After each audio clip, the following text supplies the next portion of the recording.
Welcome back. We are joined today by Max Blumenthal, a journalist, author, and editor-in-chief at the media outlet The Grey Zone. And I will make sure to leave a link to it in the description. So thank you again for coming back on the program. Thanks a lot, Glenn. Great to be back. So according to the New York Times, part of the problem or one of the reasons for Trump engaging in this disastrous war was that the Israelis apparently had a key role in convincing him. Now you, not just in the past, you have made this very strong argument that the Israeli influence in the U.S. is quite powerful, to the extent that you essentially have Israeli agents in the White House. I was wondering how intrusive is this influence? Well, it's all-encompassing, and it defines Donald Trump's entire career. And, even if you go back to Fred Trump, gifting land to the Chabad-Lubavitch cult, which has a very pronounced presence in Donald Trump's inner circle, it goes back to his father's time. Donald Trump's entire world is surrounded. I mean, his world, his political world is defined by pro-Israel billionaires who are his counterparts coming up in New York. Charles Kushner, for example, who is also a very corrupt real estate baron. Howard Lutnick was someone who was in Trump's world as the CEO of Cantor Fitzgerald, and someone who is also closely connected to Jeffrey Epstein. Steve Witkoff was Trump's longtime golfing buddy, major real estate baron, who's very much a part, along with his sons, of the Zionist political world and the Zionist movement. And so when Donald Trump was running for president, however, he wasn't fully locked and loaded with the Likud mindset. And you can see that in his first speech, which I always come back to the Republican Jewish coalition, which is effectively run by the Adelsons, was run by the Adelsons. They have their annual convention at the Sands Casino, which is owned by the late casino baron Sheldon Adelson. And Donald Trump appeared there, I think it was 2015 or 2016. And he made some comments that were unacceptable and said, you guys are, all in real estate. I know you guys. We need to make a deal. We need to make a deal between the Israelis and Palestinians. He was already thinking, I'm going to get a Nobel Peace Prize and I'm going to solve the world's most intractable conflict because I know all the people that are on Israel's side and it should be easy to move them. And they called him an anti-Semite for saying that. And they said, he's playing on stereotypes that Jews are all involved in real estate and we're all slumlords. But the real problem was that Donald Trump said, you're going to make a deal. We will have a Palestinian state. That was the problem, because that's what the Adelsons have been working against. That's what the RJC was working against. So the next thing you know, Donald Trump appears on Capitol Hill. It was the first time I've ever seen him in person.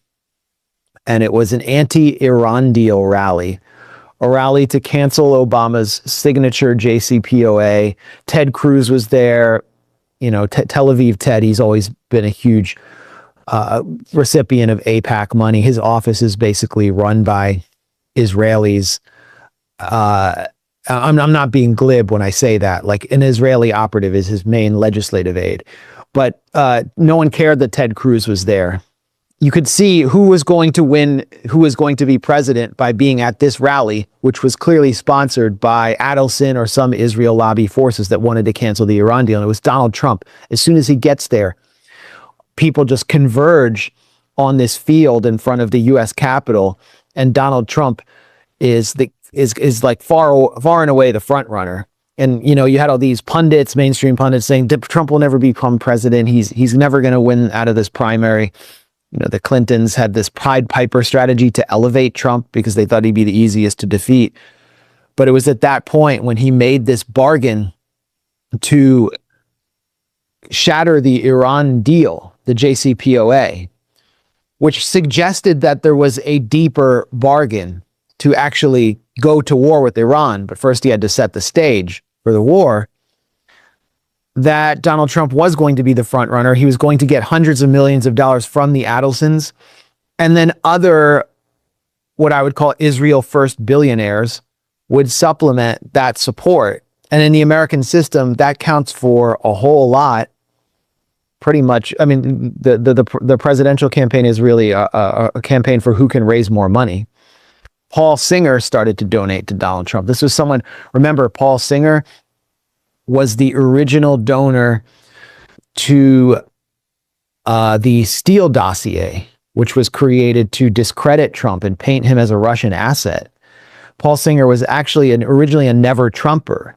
He was a neoconservative who was sponsoring candidates like Marco Rubio, because one of the things was Paul Singer has a gay son. And so he believed in the right of men to marry other men in the United States. And, you know, Donald Trump was seen as too conservative and too close to the Christian right. Paul Singer eventually came around and said, you know, what matters more is we have a war with Iran, and Donald Trump will do what I want. So Donald Trump brought all of these figures on board by 2016. And while he was promising this war on the deep state, he was adopting figures like John Bolton into his cabinet because he would see him every night on Fox News. Mike Pompeo, arch-Christian Zionist. He sidelined, Steve Bannon was quickly sidelined, someone who believed in the America First agenda. There were still voices in Trump's ear like Tucker Carlson in the first term who were influential and may have actually stopped the war with Iran, but you could clearly see Donald Trump moving towards the ultimate goal, suggesting there had always been this bargain behind the curtains to wage war with Iran. That's why he assassinated Qasem Soleimani, the Iranian major general who is the second most important figure in Iran, something guaranteed to set the stage for retaliation and bring the United States into an escalation trap with Iran. And that assassination was the result of pressure from Benjamin Netanyahu, who was working through the then CIA director, Mike Pompeo, to push Trump to retaliate for a series of skirmishes in Iraq with the Popular Mobilization Units and the Axis of Resistance, specifically around the U.S. Embassy in Baghdad, and then killing Soleimani. And then when Trump came back into office, the relationship with the Adelsons was even more pronounced, more intense. And I think many people were so angry, including myself, were very angry at Biden and Blinken and the Democrats for for supporting the Gaza genocide, which opened the door for the ultimate prize for the Israel lobby, which was the war on Iran. And the personnel that surrounded Trump coming back into office for his second term were even more pro-Israel than during the first term. There was no Steve Bannon or anything to offset the influence of these Israel first Likudnik elements. You had Mike Waltz, who was initially supposed to be the national security chief. Mike Waltz is one of the Israel lobby's favorite pet projects on the Republican side. His entire career had been funded by the Israel lobby. You can look at someone like Mike Lawler in Congress as following in Mike Waltz's footsteps, and you can see the same kind of rhetoric there. They never stray from the Likudnik Netanyahu line. You had Rubio, of course, who Trump attacked in 2015 for being too close to Adelson. There's actually a Trump tweet slamming Rubio as a tool of Sheldon Adelson before Trump became that. Rubio also, as I mentioned before, major recipient of Paul Singer's money. Then you have Susie Wiles, the chief of staff, filling the shoes of Steve Bannon, who's now on the outside, slamming Trump for being too close to Israel. Susie Wiles worked on Benjamin Netanyahu's 2020 campaign. This was not known to the American public when Trump brought her in. It was just known that she was this super lobbyist.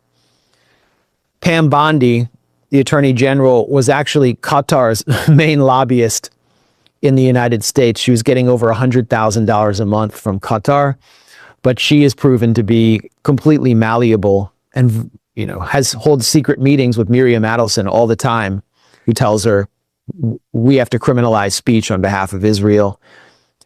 Who am I missing? Department of Defense, Pete Hegseth, went to Israel on a private, or not a private tour, on a very public tour with a settlement organization, an organization that actually physically displaces Palestinians from their homes in East Jerusalem, called Ateret Kohanim, as well as Arutz Sheva, which is the main pro-settler TV online network, and gave a speech endorsing the concept of the Third Temple, which means the destruction of the Al-Aqsa compound. Pete Hegseth took the most extreme line possible in order to advance through the ranks, the extreme line possible on Israel. I'm probably missing someone, but you can clearly see, just to wrap up, my survey of Trump's personnel and his funders, you can see how this played out in the Situation Room when Trump decided to go to war on Iran. I'm not talking about the February 11th meeting that you mentioned, Glenn, in your question, but just because this is something we can see. Anyone watching this can look up the photos of the Situation Room and how it was divided. Donald Trump was in Mar-a-Lago when he went to war on Iran, and he was surrounded by Susie Wiles, Marco Rubio, Pete Hegseth, and I think there was one other figure who I might be forgetting. And that was the pro-Israel A-team, all the people who had been basically installed by Israel. And then Team B was actually at the White House without Trump, J.D. Vance, Tulsi Gabbard, and one other, those who were more likely to dissent from attacking Iran, who had no influence whatsoever on the policy. And these were figures, John Ratcliffe, that's the other one who is on A-team. John Ratcliffe is another figure who is in Congress, who is supported by AIPAC throughout his entire career, who is identified in leaked audio that I obtained from a private off-the-record AIPAC session back in 2024, identified as one of the helpers for AIPAC on the inside of Donald Trump's national security team by AIPAC's CEO, Elliot Brand. So Ratcliffe was there. And then you have the secret February 11th meeting, Glenn, that you mentioned, that the New York Times revealed. We all knew something like this was taking place because Netanyahu was in town at that time. Highways were being shut down. He was given presidential level security. And then he storms into a Situation Room meeting, which is highly unusual for any foreign leader. And he sits at the head of the table while Trump sits to the side. And he dictates to Trump and begins fear-mongering and tells Trump Iran will have a nuclear weapon within a week. It has a delivery mechanism to attack Europe. It will soon be able to attack the United States. You must strike Iran now. And behind him on a live stream telecast is the Mossad director, David Barnea, who had been constantly briefing John Ratcliffe. And Trump fell into line. He knew what to do. And all of his team, though, the A-team that had been cultivated by Israel, also including CENTCOM chief Dan Kane from the Pentagon brass, who was never a fan of this war, they all started murmuring to themselves, this war is insane. What Netanyahu is saying is bogus. Like, even Ratcliffe said this is ridiculous. Marco Rubio called it BS. But what did none of them dare to do? Tell Trump how they felt. They're all a bunch of yes men. And they knew that if they expressed real reservations about this war and got in the way, well, they could be in serious trouble. They may not continue to rise through the ranks. Marco Rubio wants to run for president. So they just got out of the way and let it happen.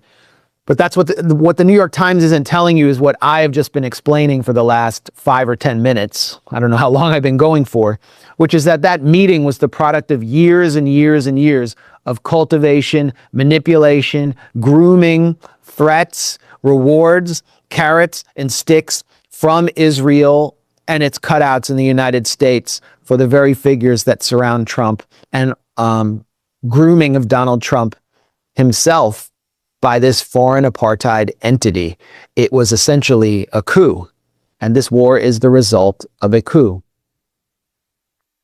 Yeah, I spoke to Joe Kent, and he was making the point that it was, not like regular lobbying, that it was quite intrusive, that you would have, Israeli citizens there in the rooms when they're talking about highly sensitive issues, and the way they just kind of blend in with the Americans. It was quite extraordinary. You never have foreign leaders intervening to this amount, to this extent. And I find it interesting how you refer to the Russiagate essentially, because this I know you coined the term Israelgate. I mean, this is the real influence, isn't it? How they influenced the election. I mean, but of course, while Russiagate was bogus, this appears to have some actual real evidence behind it. And it's interesting also how you argue this explains a lot how the first Trump administration was very different from the second in terms of his appetite for war. But how do you see then the Israel's role now in the ceasefire? Because I found it a bit, let's say, suspicious that the most violent attack on Lebanon had to happen on the first day of the ceasefire. Yeah. Yeah, and when I mentioned Israelgate first, when I first said this is Israelgate, it was because I think one of the opening shots of Russiagate was that the NSA had taped a call between Sergei Kislyak and I think it was Jared Kushner. No, it was Michael Flynn. Michael Flynn and Sergei Kislyak. You remember that? So Michael Flynn was supposed to be the National Security Council chief for Donald Trump, which would have been, I mean, if you look at Michael Flynn's activity now, it's kind of wild to consider that. And the national security establishment in the U.S. wanted to get Flynn out. So someone in the NSA leaked the contents of this call, and they said, oh, Flynn was stupid. He was overseas, so it was easy for him to be spied on. He has a back channel, a secret back channel with the Russian ambassador. They're colluding. But what were they actually talking about? This is what was never told to the American public. Jared Kushner, who is one of the key Israeli moles in Trump's inner circle, who's married to Trump's daughter, Ivanka, as we all know, and is the son of Charles Kushner.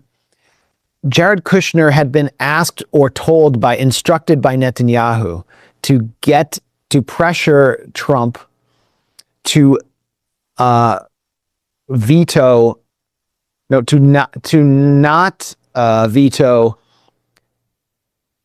a U.S. resolution. He wanted the U.S. to veto a UN resolution condemning Israel for settlement activity when they came in. And Obama actually abstained on that. So it was all about Israel. The call between the Russian ambassador and Michael Flynn was being held on behalf of Netanyahu in order to protect Israel's annexation of the West Bank. And the U.S. public was never told that. So the real scandal was Israelgate. And by the way, the Russian ambassador refused to do that. And then if you look at actually a lot of the billionaires that are said to be Russian billionaires, who are involved with Trump in some business capacity or another, so many of them are dual Russian-Israeli citizens. Haaretz, the Israeli liberal paper, actually did an expose about this. So in many ways, Russiagate was Israelgate. But to your question, Israel will not allow Donald Trump to end this war. And Israel decided that Donald Trump would begin this war. Marco Rubio, after his first briefing with the Senate Gang of Eight, the main sort of power brokers in the Senate, bipartisan power brokers, told them that Israel was going to attack Iran whether we liked it or not. And so we had to follow them in there. And he came out to the press and made this very revealing disclosure, which should have been a much larger scandal, but U.S. media consistently covers up the scandal of Israeli control. It still was enough to upset a lot of people, including Tony Blinken, who was the former Secretary of State, someone who's very close to Israel himself, and who's, the man who raised him. His stepfather was effectively an Israel lobbyist in France. His grandfather was an Israel lobbyist. And Blinken said, Blinken was on the national security team under Obama, and he said the Israelis tried the same exact thing. They said, we are going to attack Iran. You must follow us. And we actually said, no, and you are not going to do that because we still have the power to stop you. Trump didn't have the power to stop them, apparently. So Rubio effectively admitted that this war was launched for Israel. And now we can clearly see that the ceasefire was a hoax, and it is being sabotaged by Israel. And again, we have very clear evidence. It's all happening in broad daylight. I believe it was the State Department delivered a draft of a statement to the Pakistani Prime Minister, Shehbaz Sharif, which he was to post on his Twitter X account, articulating the terms of agreement for negotiations in Islamabad between the US and Iran. And those terms clearly stated, the way that he posted this draft, he posted it without taking out the header that said to be posted by Shehbaz Sharif, and then he edited it. And so he revealed that the US had provided it to him. The terms clearly stated that the ceasefire would involve Lebanon, that Lebanon was involved in this process. And that meant that the war on Lebanon that Israel had launched, including the ground invasion, would be paused at least. So what does Israel do? The biggest massacre that we can remember since the 1990s in Lebanon, over 250 killed, attacking areas of Beirut that are, I would call them like anti-Hezbollah strongholds, like Ain Raisi, and the area around the American University of Beirut, bombing the Corniche. And these are like wealthier, Sunni-heavy areas. They attacked all over Lebanon, just slaughtering the civilian population. Today, attacking the government center in Nabatea. And that was their way of first trying to provoke Iran into attacking Israel. Netanyahu using his own population again as pawns and human shields in order to blow up this ceasefire. Iran hasn't fallen for the provocation, but also to test the US and ensure that the United States is put on the spot to declare that they do not see Lebanon as part of the ceasefire deal. And of course, they fell right into line. J.D. Vance caught on the tarmac in, I guess it was Budapest. He was put out there to kind of keep him away from the whole process. And he said, well, I think all of these terms that everyone's talking about of agreement on the ceasefire are actually AI. He actually said that. Lebanon was never included. J.D. Vance just lied. So once again, Israel is determining what the U.S. can and can't do with this war, and it demonstrates the coup that has been undertaken in the White House, where effectively Donald Trump is the first Israeli president. Not that other presidents haven't been doing Israel's bidding, but when I say Donald Trump is the first Israeli president, he talks like an Israeli leader when he calls for bombing Iran back to the Stone Age. That's what Israeli leadership has said about Gaza and Lebanon for decades. You can just Google Israeli, Stone Age, Lebanon, and many statements will come up. Remember, there was the Israeli defense minister calling the population of Gaza human animals. What did Trump say in front of the White House on Easter? That he can threaten them. He can threaten to bomb them back to the Stone Age because they're animals. And then he threatens the death of a civilization. It's Israeli language. What is Donald Trump's strategy in Iran? He has no strategy. He's letting Israel determine the strategy. What are his objectives? Well, his main objective now is to open the Strait of Hormuz, which was open before the war. But beyond that, the strategy is regime change, because that's the Israeli strategy, and state destruction.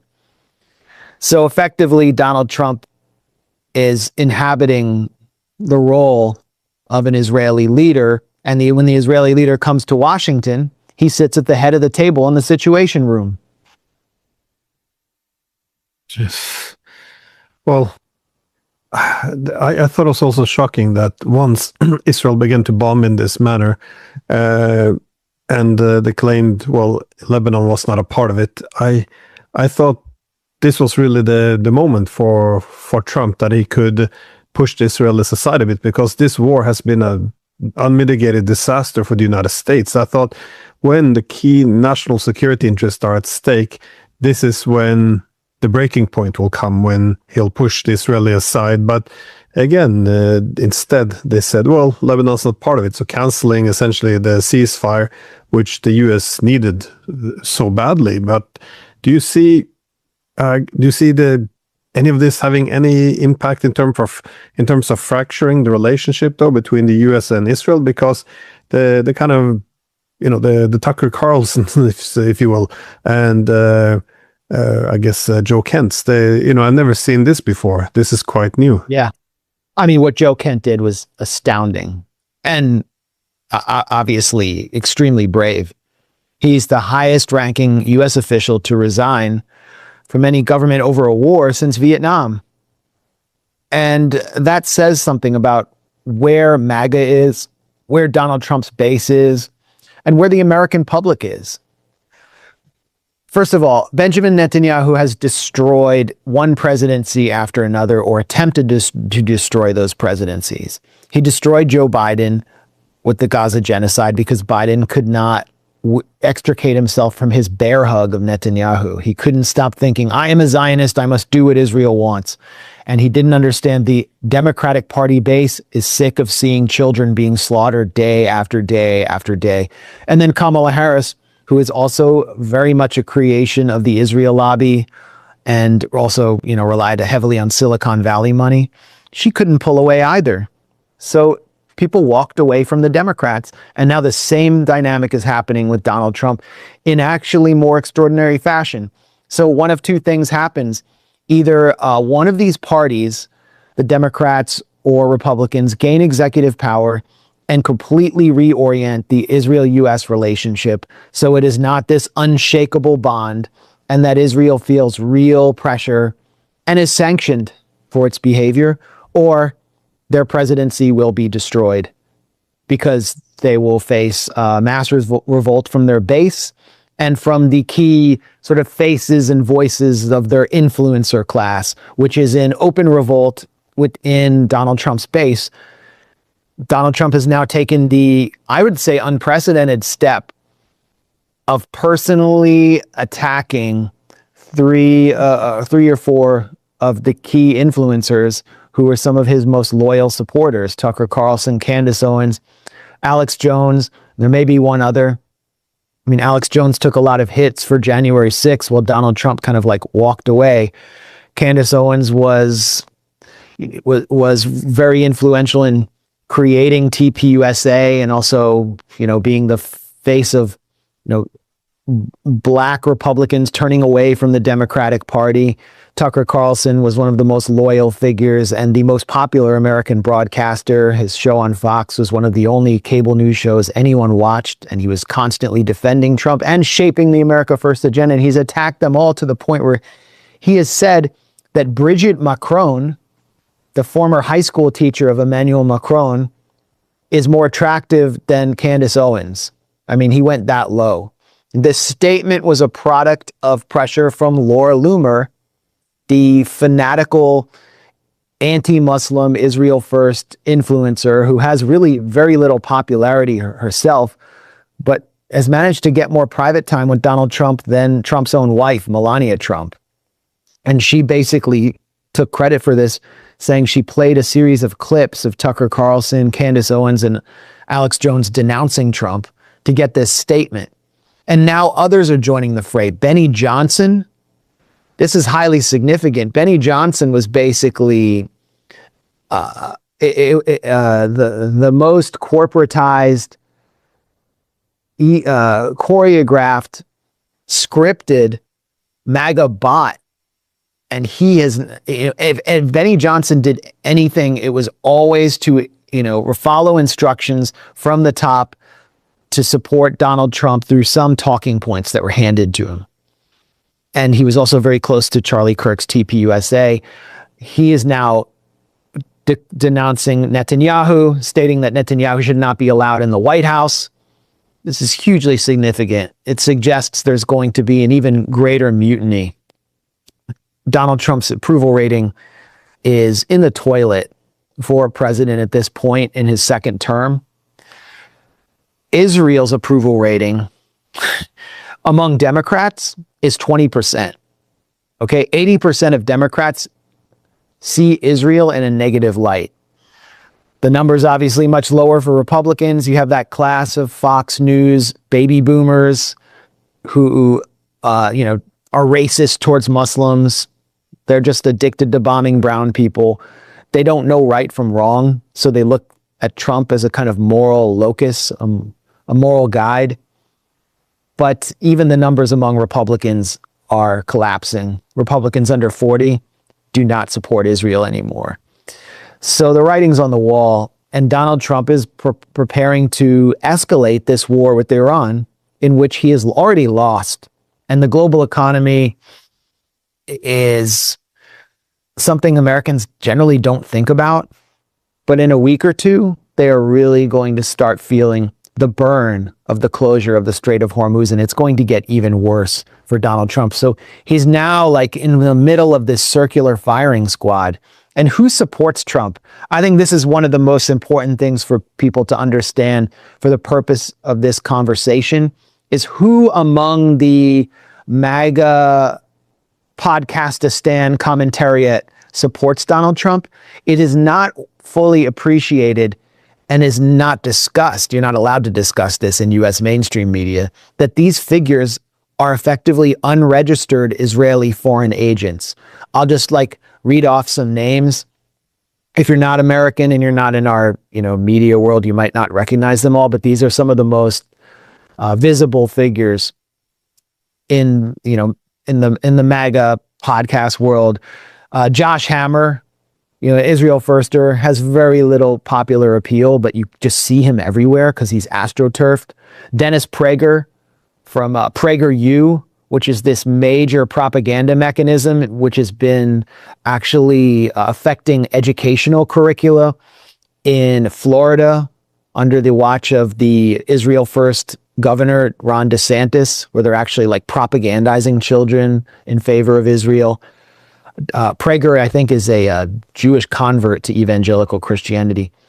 Larry Elder, one of the major Black Republican influencers, radio host. Hugh Hewitt, who is someone who was out there supporting the Iraq War, is a very, very mainstream Republican AM radio voice. Dinesh D'Souza, Sebastian Gorka, who is on Trump's NSC team and has a radio show that's nationally broadcast. Brandon Tatum, Todd Starnes, and then Laura Trump and Don Jr. Okay, what do they all have in common?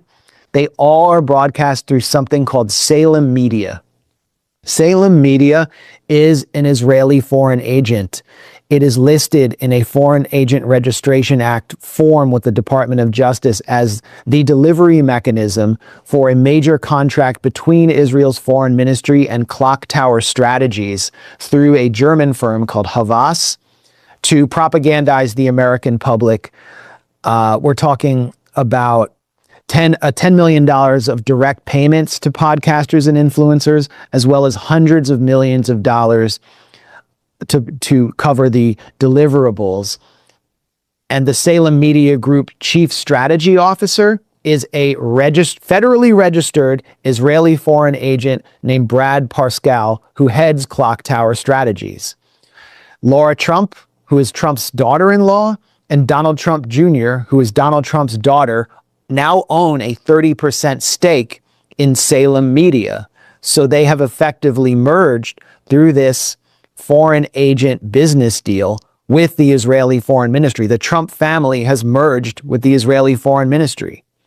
You have an Israeli foreign ministry official whose name is on the contract.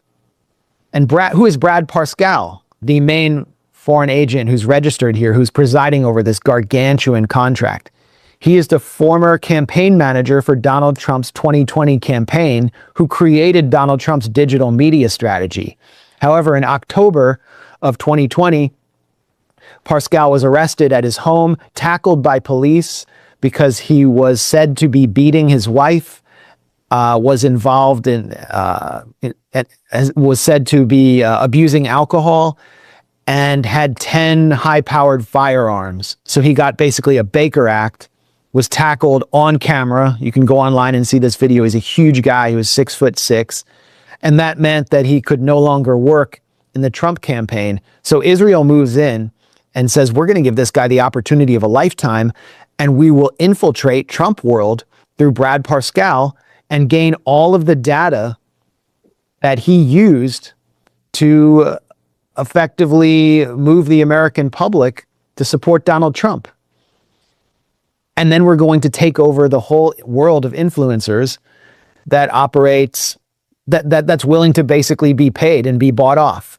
And there are other figures that I can't prove they're part of this contract, but I see them reading off the talking points. Glenn Beck, this washed up fitness influencer, Jillian Michaels, who's been attacking us at the Gray Zone, and Joe Kent, and Laura Loomer herself. So basically, you have a war between MAGA voices or America First, who are not paid by Israel and are just sick of being dominated by a foreign government. And many of them are also sick of seeing children be slaughtered and wars be started that are destroying our economy. And then almost everyone else seems to be a part of this foreign agent racket. And we're not allowed to talk about that in US media because you'll be accused of being an anti-Semite. But it's one of the biggest scandals, along with this entire coup that has taken over the White House and taken us to war, that I've seen in my lifetime. It's incredible. I was going to ask if this real influence was ideological or institutional, but I think you answered that very thoroughly.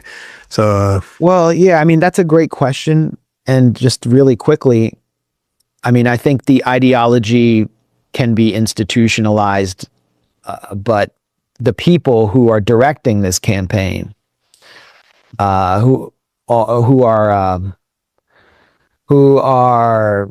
ideologically zealous about this war, whether they're behind the curtain and they're operatives, they're like Israel lobbyists whose names we don't know, or they're more prominent figures like Josh Hammer or Mark Levin, who is the key, voice of Netanyahu's coterie in the U.S. at Fox News, pushing Trump.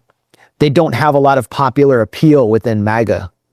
So they rely on institutionalizing their views by basically buying off the very transactional, easily corrupted class of people that rode on Donald Trump's pirate ship into power.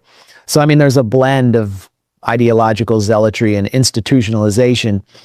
But, I highly doubt, if somebody came in from, I don't know if like Abu Obaida from Hamas was allowed to come to the U.S. with like suitcases full of cash and give it to MAGA influencers.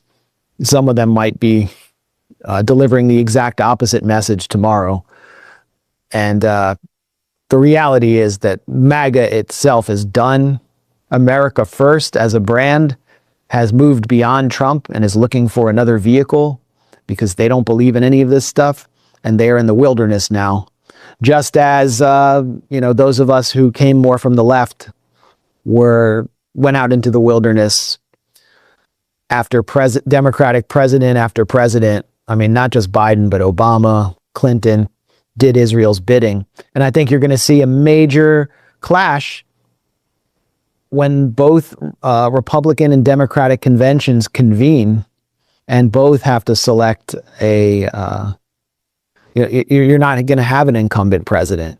So there's going to be a major civil war in both parties over this issue. And I don't see how it can be avoided that there has to be a change in policy after all this. I think the clock is running out on Israel, and all it can do at this point is bomb its way out of problems. Well, Max, thank you so much for taking the time. It's a fascinating topic and also a bit frightening, but At least it is it is within this MAGA civil war, at least some truth might come out eventually, though. Yeah, I mean, well, through your interviews, a lot of truth is coming out. So thanks for what you're doing, and thanks for giving me the time to talk. 大家好，今天听了专家的深度交流，我三观简直炸裂，彻底撕开了美国政权的底裤。美国优先，全世界人背后是犹太人、以色列的利益算计。特朗普看着强势，胡作非为，其实背后都是犹太人的管控。犹太人说啥是啥，特朗普就是一个傀儡代言人。美国已经被犹太民族彻底的渗透，作为普通的美国老百姓，还被蒙在鼓里，真是让人可悲又可恨。美国看似民主的选举，其实是犹太人管控了，进行司令代选人。作为美国的总统，看似强大，其实没有任何实质性的权利与观点，看特朗普就知道了。本来想推动巴以的和平，拿诺贝尔奖，但涉及到犹太人，涉及到以色列的核心利益，被打上了反犹标签，迫使特朗普倒向了亲以阵营，自己不得以个人的看法或观点全部给犹太人打工，成为了一个彻彻底底的傀儡人物。由此看出，美国的高层决策权早已不在特朗普或者每个人的手中，而是在犹太人的手中。尤其是特朗普的团队，从国家安全顾问内阁全是以色列犹太人扶持的自己人，比如说蓬佩奥等各要职的人物全是犹太人扶持的。如今你就知道了，美国为何一定要打伊朗，就算自己霸权倒下也要打伊朗，不仅是因为自身的利益，然而更重要的是为了配合以色列争霸中东。以色列争霸中东的野心早已经让全世界心知肚明，如今自己犹太人掌控了美国，就想以美国的势力，再结合以色列各方面的情报，综合把伊朗拿下。就算美国人民，就算特朗普千般万不愿意打伊朗，但在以色列的重压下，自己也别无选择。谁叫自己是以色列扶持起来的傀儡政权？所以很多时候我们看到美国总统竟然做出一些意想不到的行动，看似美国利益，其实根本不是为了美国利益而做出的一些军事行动。如今看懂以色列的政权扶持，以色列资金的投入，特别是犹太民族的复活，我们就知道了美国的一切行动不仅是美国自身，更是着重于以色列。让人感到无比荒谬的是，美国暂时开会，以色列总理内塔尼亚胡坐的位置竟然是 C 位，发号施令的位置，摩萨德高官全部在旁边倾听，使得特朗普没有一点的威严尊严。这哪是美国总统，这完全就是以色列的走狗作为。不光是特朗普，美国的两党，包括美国所有的舆论都被犹太人所操控了，包括民主党拜登，还有以前的布林肯，都是以色列的走狗。所以美国的当代社会，没有人敢公开叫板反犹。今天犹太人掌控了美国的经济等各项能源命脉。总的来说，美国霸权现在已经倒下，我们作为新兴国家，将来是很有潜力的。我们一定要注意做好防范犹太人的入侵，防范犹太人对祖国的渗透。作为中华民族，致力于把人类带向更加美好的未来。谢谢大家。